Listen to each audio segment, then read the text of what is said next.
I wanted to talk about Lingua Verbum's vocabulary tracking system, why it matters, and how to get started. Um, so, the vocabulary tracking system that Lingua Verbum uses is a color coded vocabulary tracking system. So I want to show you what that looks like, what the different colors mean, and again, why it matters.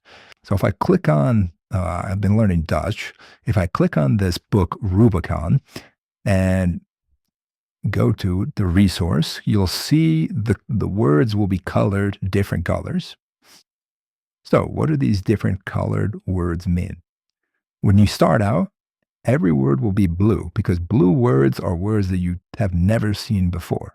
Now, obviously, I've been learning Dutch for a while, so a lot of the words are not blue. They're black or orange or purple. But blue words essentially are words that you've never clicked on or seen before. When I click on a word that's blue, what you'll see is it turns orange because I've seen the definition here. So this word means imagined. I've seen the definition, and now when I encounter it again, I will know that, okay, I've seen this word once, at least once. I saw the definition in one context. Let me try and focus on it and see if I can remember what that definition is. Now, let's say I've seen this word a few times in different contexts. I kind of know what it means, but it has different meanings in different contexts. So I'm not exactly 100% on it yet. That's when I would mark it as familiar. And that's when it turns purple. And then finally, once I feel very confident on it, I mark it as known. And then it becomes black. So why is this helpful? There's two reasons why this is very helpful. One, it will give you a visual sense of progress as you work through this whatever language you're learning, import more text, read more text. What you'll see is when you start out, every word is blue. As you progress, more and more will become orange and black, and then suddenly the page will start to look sort of like my page, where this is a very difficult text, and even in that text, I can see that a lot of the words I've encountered before, and I know them already. So it will give you a visual sense of progress, which is really important as a language learner. The second thing, which is very crucial, is it will give you, as you parse sentences, subconsciously a sort of it'll guide you on where to focus in the sentence. So words, for example, this top sentence here, you can see that the one word is blue and one word is orange. When I read this sentence, these black words, I won't focus on it. I will just sort of naturally parse it because A, I'm familiar with it, and B, the color coding system will help me remember that these words I know.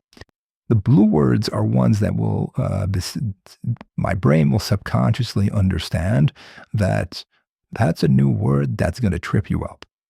So it's a word that I'll likely have to click on and get the definition, but I shouldn't feel sort of bad about not having known this word.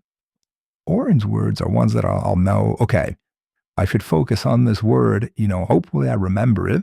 I've seen it in a different context. If I don't remember it right off the bat, let me try and think about it because I have seen it before. And then purple words finally are ones that I'm going to really focus on and try and mark it as known because I've seen it in multiple contexts before, and I'm relatively familiar with it. So this system is really helpful for learning a language. So that covers the system, and now I want to kind of talk about real quick how you can use it and get started. So let's say you're learning maybe French, which is a language that I've never really encountered in our app before. So when you start out, you'll see that there's no items in your library, and let's say you're a pure beginner. You don't know a single word of French. Here's how I'd recommend you start. I would click on this Generate Content button, and then I would generate something that maybe I'm interested in and I know a little bit about. So let's say history of Rome. And then I would mark the difficulty level as a complete beginner, and maybe I would set the length to 250 words. I would hit generate here, and I go back and I would click in the generated piece. And as you can see, pretty much every word is marked as marked as blue. Um, so how I do it is, okay, so bonjour. Okay, I think I know what that means. Hello. So when I click on it, it tells me a definition, but I'm pretty sure I know what that means. So I'll just immediately mark it as known. So now I've already learned one word. I'm on my way. Um, this word, I have no idea what that means. Okay, apparently it means today. So I probably won't remember that after just one time encountering it. So I will just leave it as a word I'm learning, orange, and I will continue on. Now this word noose, I'm not actually sure how to pronounce it. I'm pretty sure that from my Spanish learning that might mean R. So I'll click on that. Okay, we, which are pretty similar. That's what I guess similar, but not exact. So I would still leave it as learning. As you click through this article and you click through the words, you'll do this, and probably a lot of words will be orange after you've done this.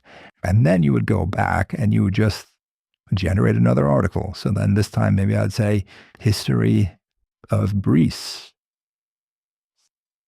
complete beginner, 250 words. I would generate it. And this next time, let's say I'd done this in full, what I would notice was a lot of the words would be black, more words would be orange. You can see even this article actually follows a very similar structure. The first word is also bonjour, and the second word is however you pronounce that. That means today, and then the third word is we, and so it's still orange. So maybe this time I would mark it as, yeah, I know what that word means. So I mark it as no. And the next time I encounter it, it would be black. It's a great way to get started. I really encourage people, if you're just starting out learning a language, generate some content in some topic you know about that you're sort of interested in. It's a really helpful way to get started.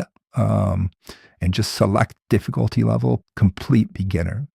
I've been doing this a lot in Spanish. So I just started learning Spanish over the last probably month or so. Today I was just randomly interested in why is Saint Anthony the patron saint of a lost thing. So I generated this article about this, and I worked my way through it. But you'll see I've really been focusing on generating content at my level and something that's interesting to me. And over time, a lot of the words have been, I actually just now know them.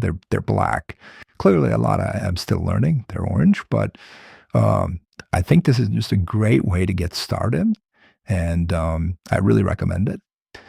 So that sort of covered, in this video, we kind of covered one, Lingua Verbum's vocabulary tracking system, specifically the color coding system, why it's important, which is for two reasons. It helps you get a sense of progress in the language, and then it also helps you know what to focus on as you read. And then I covered how to get started in a new language, specifically using generated content and using the vocabulary tracking system on that generated content. So hopefully that was helpful to people to get started learning the language. And I'll have some more tips next time.